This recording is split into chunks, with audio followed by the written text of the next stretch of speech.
¿Ya comenzamos, doctora? Ya pueden comenzar cuando gusten. Ok. El siguiente tema es la exploración física de cadera y pelvis. Vamos a impartir la clase mi compañera Milagros, Cintia, que soy yo, y Daniel.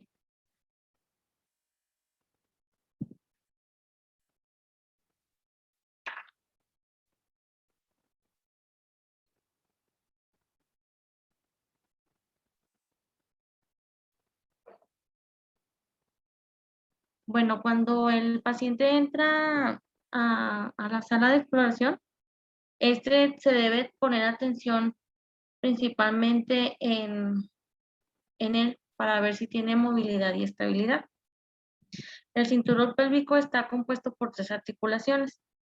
La articulación móvil, articulación inmóvil y la articulación sacroiliaca, la articulación sínfisis del pubis y la articulación coxofemoral. Sí, Esto es lo que van a hacer es proporcionarnos entonces, movilidad y estabilidad. La articulación móvil, aquí la patología que va a afectar se va a percibir durante la marcha cuando nosotros observemos al paciente. Vamos a observar si el paciente tiene algún dolor o si va a tener una limitación del movimiento. Y en las articulaciones inmóviles, en esta va a ser rara vez que exista una patología. ¿y cuáles son las móviles y cuáles las inmóviles? Perdón, doctora, no la escuché. ¿Cuál es la articulación móvil? Las diartrosis. Sí, pero ¿cuál es? ¿A cuál corresponde? Perdón, la móvil sería la articulación coxofemoral, que será de Exactamente. la cadera y de la cabeza del fémur. Sí. Entonces, nada más para como aterrizar un poquito. Ok, La pelvis consta de 3 articulaciones, ¿sí? Que son las articulaciones sacroiliacas, que son las articulaciones que unen el hueso del sacro con la pelvis, la sínfisis del pubis, que es básicamente la articulación que une a los 2 huesos ilíacos, y la articulación coxofemoral, que básicamente pues es la articulación de la cadera. Es muy móvil porque básicamente con cada paso pues tenemos que mover la articulación. Cuando nos sentamos, cuando nos paramos, cuando caminamos, pues se mueve la articulación de coxofemoral. Por eso es que es una de las que sufre mayor desgaste, la articulación de la cadera. Todas las articulaciones, las que sean más móviles, por ende, son las que se van a desgastar más fácil. ¿Como cuáles? Como la cadera, como la rodilla, como el hombro, que son articulaciones que se están moviendo continua y constantemente. Continuamos.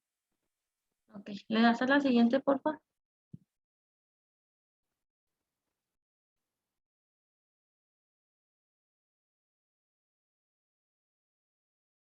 Revés. ¿Le das a la siguiente, por favor?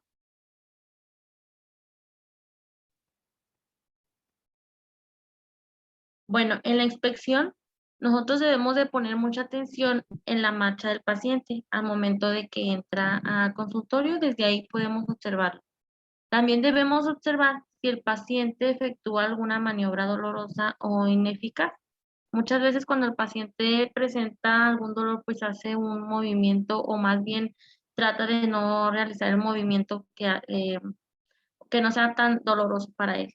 Y también debemos de verificar si las espinas ilíacas anterior y superior se encuentran en el mismo plano horizontal. Esto ya va a ser conforme lo estemos revisando, lo estemos inspeccionando. La que sigue, por favor.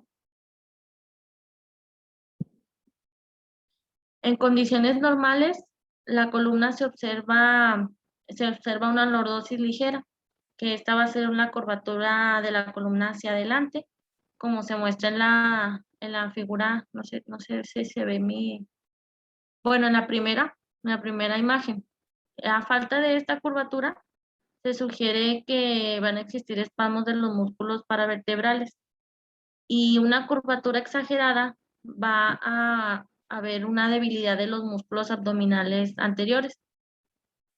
Un aumento de la lordosis lumbar va a ser por una deformación de la cadera fija en flexión. En los lactantes, los pliegues cutáneos están situados de manera simétrica alrededor de la ingle y a lo largo de los músculos. Los pliegues asimétricos pueden ser causados por luxación congénita de la cadera, puede ser por atrofia muscular o oblicuidad pélvica y diferencia en la longitud de las piernas.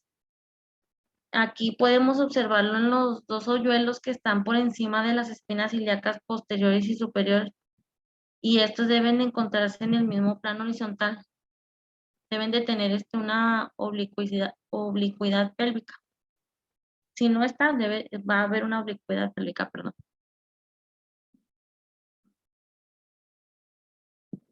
Bajando a la palpación de los huesos, aquí el paciente tiene que estar en una posición cómoda y la exploración debe de ser mientras el paciente está erguido. Eso sería mejor para nosotros poder explorar mejor. Al explorar la superficie anterior, vamos a explorar las espinas ilíacas anterior y superior. Aquí vamos a colocar las manos sobre los lados de la cintura del paciente, con los pulgares sobre las espinas ilíacas anterior y superior, y los demás dedos en la porción anterior de las crestas ilíacas. La palpación de ambos lados al mismo tiempo, esto va a facilitar para que nosotros podamos hacer la comparación.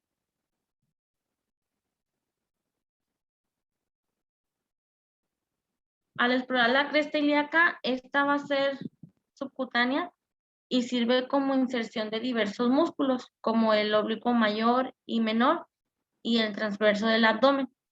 En condiciones normales están a nivel entre sí, y si no lo están, pues va a haber una oblicuidad pélvica. Sí, es muy importante revisar en la radiografía la simetría de las crestas ilíacas, ¿sí?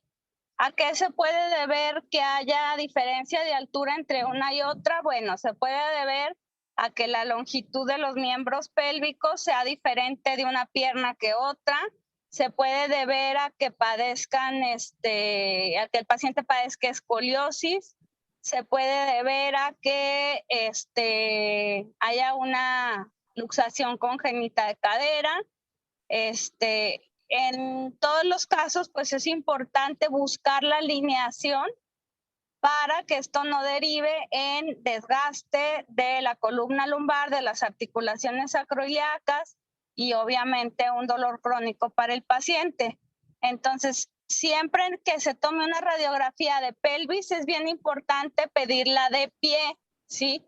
Si el paciente está acostado y sale más arriba una cresta ilíaca que la otra, pues realmente pudo ser por posición del paciente, no necesariamente hay una diferencia de altura. Entonces, para que la radiografía sea más fidedigna, hay que pedirla de pie y de preferencia sin zapatos para poder valorar que realmente, pues, la distancia que hay que corregir. Continuamos. La que sigue, por favor, Rebeca.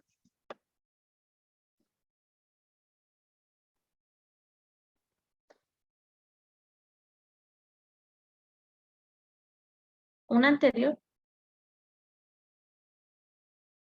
En el tubérculo ilíaco, aquí vamos a tener el pulgar sobre la espina ilíaca superior y vamos a mover los otros 4 dedos hacia atrás a lo largo del labio lateral de la cresta ilíaca. Aquí se va a palpar aproximadamente unos 7.5 centímetros de la parte alta de la cresta. Este viene siendo el sitio más ancho de la cresta.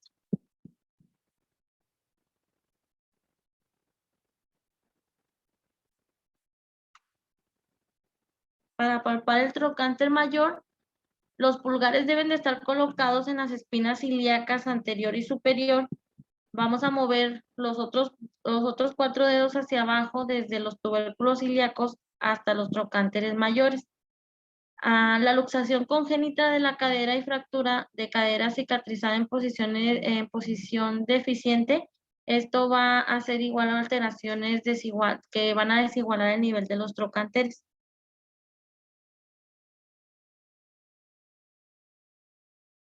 Y en la palpación de los tubérculos púbicos, con los dedos fijos en los trochanteres, vamos a mover los pulgares a lo largo de los rebordes inguinales en sentido medial, oblicuo hacia abajo, hasta que se pueda percibir los tubérculos púbicos.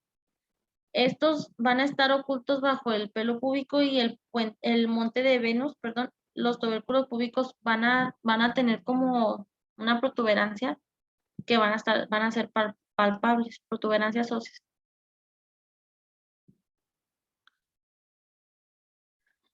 En la superficie posterior, al realizar la palpación de las espinas ilíacas posterior y superior, estas van a estar directamente debajo de los hoyuelos visibles que hay justamente por encima de las regiones glúteas. Estas espinas van a ser subcutáneas.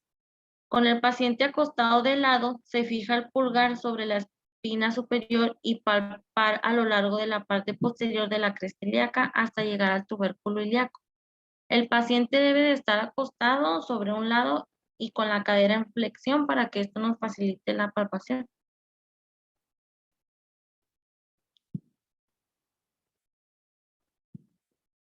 Otra parte de la superficie posterior es el trocánter mayor.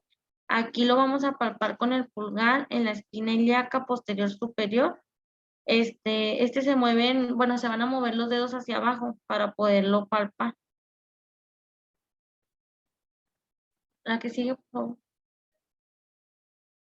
Para palpar la tuberosidad isquiática, esta va a estar localizada en la parte media de la región glútea a nivel del pliegue glúteo. Con los 4 dedos colocados sobre los trocánter mayor, se va a mover el pulgar desde la espina ilíaca posterior y superior hacia la tuberosidad isquiática. Esta es muy difícil de palpar si la cadera se encuentra en extensión. Las tuberosidades se encuentran en el mismo plano horizontal que los trocánteres mayores, como se puede observar en la foto. La que sigue, articulación sacroiliaca, perdón. Esta no es posible palpar, rara vez está afectada por alteraciones patológicas. En el centro de la articulación, a nivel de S2, es cruzado por una línea imaginaria trazada por la parte alta de las crestas ilíacas, que cruza la columna vertebral entre la apófisis espinosa de L4 y L5. Estas referencias anatómicas también nos van a ser útiles para hacer una identificación precisa de las apófisis espinosas lumbares. Bueno, nada más ahí regrésale poquito. Bueno, la articulación sacroiliaca, sí se puede palpar. Está a nivel del sacro, más o menos a 6 centímetros de la línea media. Hacia la derecha, pues está la articulación sacroiliaca derecha y hacia la izquierda, pues está la izquierda, ¿sí? Incluso ustedes pueden palpar ahorita, si tocan el sacro y se van hacia un ladito, se siente como un hueco que está entre el sacro y lo que es el hueso ilíaco, ¿sí? Esa articulación es muy común que duela cuando hay desnivel pélvico, ¿sí?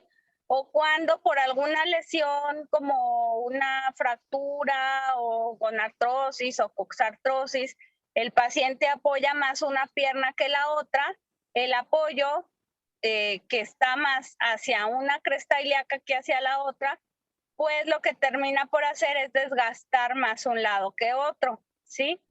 Entonces, muchas veces el paciente refiere dolor y señala la región lumbar, y si el doctor no lo revisa, pues va a decir es una lumbalgia, sí, lumbalgia, y no necesariamente. A mí me llegan muchas sacroileitis no diagnosticadas o mal diagnosticadas, donde el paciente refiere dolor lumbar y luego en la zona lumbar y luego se dice que es lumbalgia. Entonces, es bien importante por eso palpar al paciente, preguntar qué punto duele, desde qué punto, para ver el nivel de las vértebras lumbares, pues podemos tomar con el dedo índice lo que es la cresta ilíaca de un lado y con el dedo pulgar tocar el centro de la columna y en ese nivel está L4. Ya de ahí, pues nada más falta una apófisis espinosa que es L5 y después está el sacro. Entonces, más o menos para que ustedes delimiten si el paciente presenta dolor lumbar a nivel de L3, de L4, llegando hasta sacro o hasta donde llega, o presenta dolor en la articulación sacroiliaca, derecha o izquierda, y el tratamiento es muy diferente. A mí me han tocado pacientes que ya están casi programados para operarse de la columna y cuando yo palpo, el dolor está francamente localizado en la articulación sacroiliaca y nunca hubo radiculopatía ni dolor a nivel lumbar. Entonces palpen, localicen bien dónde está la articulación sacroiliaca, vean cómo se ve en una radiografía, se ve el sacro y se ven dos líneas que son las que juntan el sacro con el hueso de la pelvis, y aprendan a palparlo con el paciente boca abajo, localicen bien dónde están. Continuamos. La que sigue. Vamos a pasar a la palpación de tejidos blandos. La exploración de la cadera y la región pélvica se va a dividir en 5 zonas. En el triángulo de Scarpa, trocánter mayor, nervio ciático, cresta ilíaca y en los músculos de la cadera o pelvis. La siguiente, por favor. En la zona 1, que es el triángulo de Scarpa, la siguiente, este va a estar limitado por arriba del reborde inguinal en sentido medial por el músculo primer aductor y en sentido lateral por el reborde del músculo sartorio. El piso del triángulo va a estar formado por porciones del primer aductor, pectíneo y el psoas ilíaco.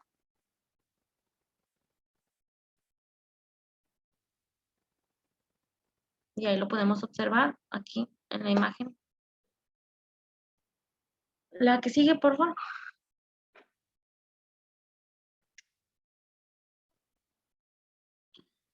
Los tejidos blandos del triángulo de Scarpa son explorados con más eficiencia cuando el paciente está en posición supina, con la rodilla de la pierna que se explora en descanso sobre la rodilla opuesta, como se observa en la figura. Esta posición va a colocar la cadera en flexión, aducción y rotación externa.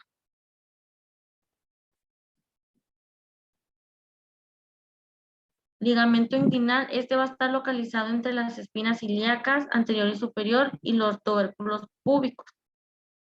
Cualquier protrusión anormal va a sugerir una hernia inguinal en esta área.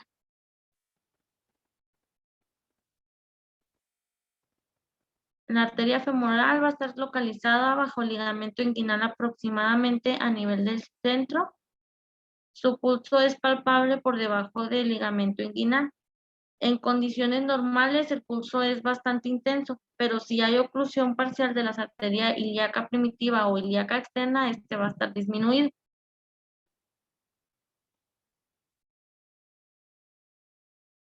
El nervio crural tiene una posición lateral respecto a la arteria femoral y este no es palpable. La vena femoral es medial respecto a la arteria y este es un sitio de punción venosa. En condiciones normales, ninguno de los dos es palpable.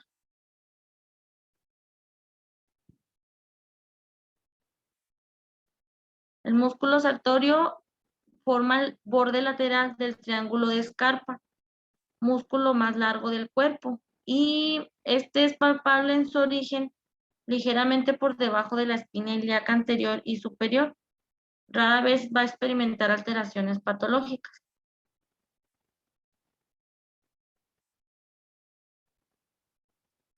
El músculo primer aductor es palpable cuando las piernas se encuentran en abducción, apartadas de la línea media. Forma una saliente que se extiende desde la región de la sínfisis del pubis hacia la porción media del muslo. En niños espásticos es tenotomizado para a la extremidad de la abducción grave o impedir la luxación de cadera.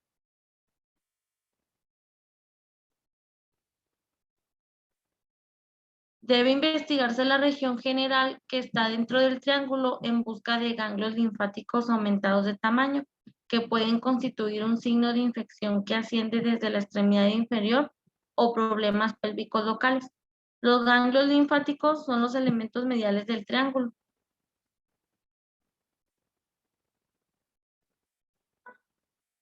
En la zona 2, el trocánter mayor, ¿le das por favor? Para palpar la región del trocánter mayor, a el paciente se le pide que se ponga de lado.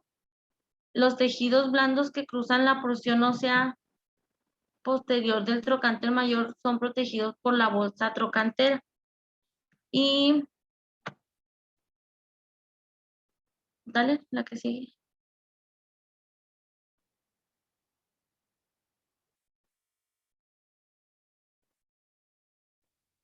¿Sí? Aquí se va a palpar el trocánter en busca de molestias que indiquen bursitis trocanterea. La que sigue.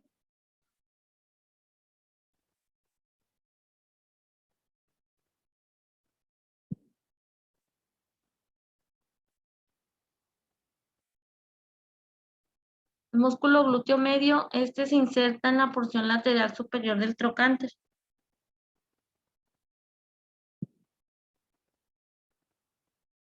Pasamos a la zona 3, que es el nervio ciático.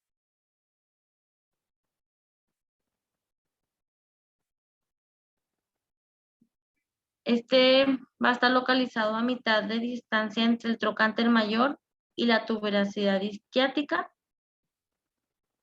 La sensibilidad excesiva del nervio puede ser causa por una hernia de disco de columna lumbar, espasmo de músculo piramidal de la pelvis o un traumatismo en el nervio. Como un ejemplo, pues una inyección mal aplicada.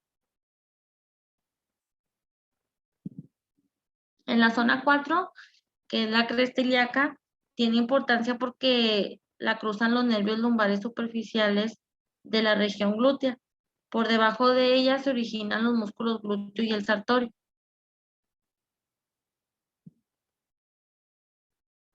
Los nervios lumbares superficiales de la región glútea proporcionan la estabilidad, la sensibilidad de la piel sobre la cresta ilíaca entre las espinas ilíacas posteriores y superiores y los tubérculos ilíacos. Cuando se toma un injerto de hueso ilíaco, se corta a menudo en estos nervios y debe palparse la cresta en busca de neuromas de estos nervios. Y por último, la zona 5, músculos de la cadera y pelvis.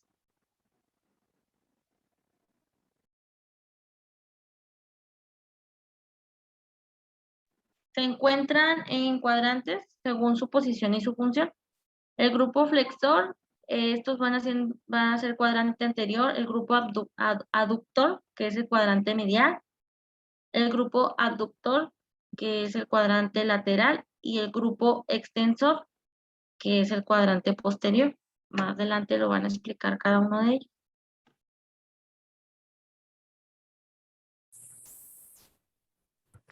Lo vamos a comenzar con el grupo flexor. Bueno, antes de que empieces, regrésale poquito a las diapositivas.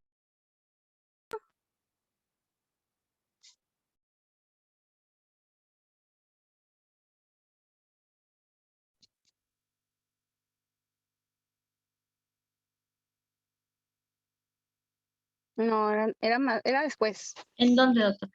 En las del nervio ciático. Ok. Dale más adelante. No, más para adelante. No, o sea, hacia adelante. Ahí. Ajá. Bueno, el nervio ciático se origina de las raíces lumbares. La confluencia de las raíces lumbares desde L1 hasta L5 conforman el nervio ciático. Hasta S1, perdón, conforman el nervio ciático. ¿sí? El nervio ciático, entonces tiene origen a partir del plexo lumbar en la confluencia pues de varias raíces nerviosas.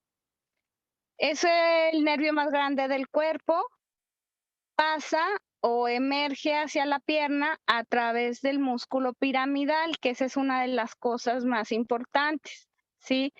El nervio ciático puede llegar a comprimirse por una radiculopatía lumbar o puede llegar a comprimirse por este, eh, un espasmo del músculo piramidal o algo que disminuya el diámetro por el foramen por el que pasa el nervio ciático a través del músculo piramidal, que se vendría a ser un síndrome del piramidal. Normalmente cuando hay compresión desde arriba, el paciente presenta lumbalgia y puede presentar irradiación hacia una glúteo o al otro y normalmente pues al trayecto del nervio ciático, ¿sí? Del nervio ciático es importante recordar emergencia, de dónde sale, origen, que básicamente las tres últimas son las más características del nervio ciático, L4, L5, S1, pero también tiene otras ramas accesorias que lo conforman, y en qué se divide. El nervio ciático, al salir por el músculo piramidal, pasa por toda la cara posterior del muslo, en la mitad más o menos, y llega hasta el hueco popliteo. Ahí en el hueco popliteo es el sitio donde el nervio ciático se divide en dos. Se va a dividir en tibial y en peroneo, o en ciático popliteo interno, que es el tibial, y ciático popliteo externo, que es el peroneo. O sea, es lo mismo. Ciático popliteo interno es tibial. Recuerden que la tibia está dentro. Y ciático popliteo externo es peroneo.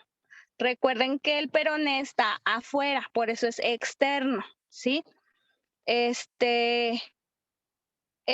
nervio tibial va a inervar, pues básicamente a la masa de los gemelos, a lo que es los músculos posteriores de la pierna o extensores del tobillo, y el nervio peroneo o ciático popliteo externo va a inervar el tibial anterior, o sea, el peroneo va a inervar el tibial.